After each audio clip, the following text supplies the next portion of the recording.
Сакам да ви кажам неколку работи. Во притвор има невини луѓе.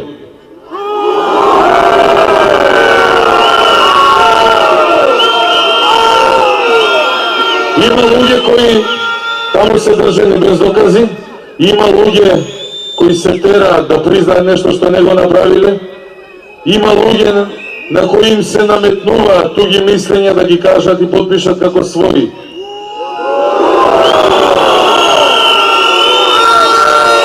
Таквите луѓе мора да бидат ослободени од притвор. Луѓето за кои нема доказ дека било што направиле, не смеат ни минута повеќе да бидат лишени од слобода. Еден од луѓето кои што помагаат тука, да кажам, за нашата безбедност позади бина, пред бина, вчера беше држан 12 часа во притвор.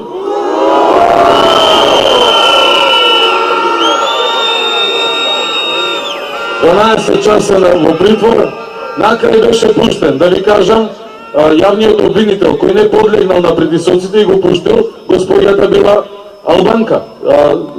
Доказ за исправноста на нашиот концепт. Луѓето се добри или лоши, професионалци или подмитливи. Не ги делиме нити на македонци, албанци, срби, бошњаци, роми, турци, власи, бугари, слушнав последно дека исто имало или. Така да апелирам до сите професионалци, до сите разумни луѓе во институциите да си ја вршат својата работа. Тоа значи невините надвор, оние кои го скршија уставот треба да влезат натре. Преска прочитав изјава на лидерот на опозицијата, кој што чекате да ја слушнете прво изјавата. Може би ќе ја запоздрав.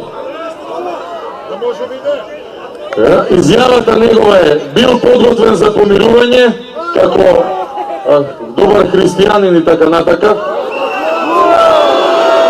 Меѓутоа, одговорност морало да биде понесена и не знам, значи он ќе ни се смирил на сите нас кога ќе била понесена одговорност.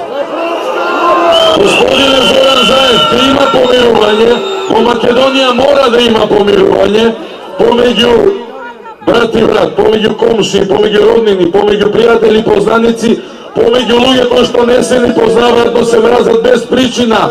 Мора да има помирување, бидејќи ова е заедничка држава и ќе живееме заедно во неа. Ама оние кои го кршеа уставот, треба во затвор да одат. И без приказни за помирувања, додека невините се внатре, а криминалците се нагор. И да не диктираат услови.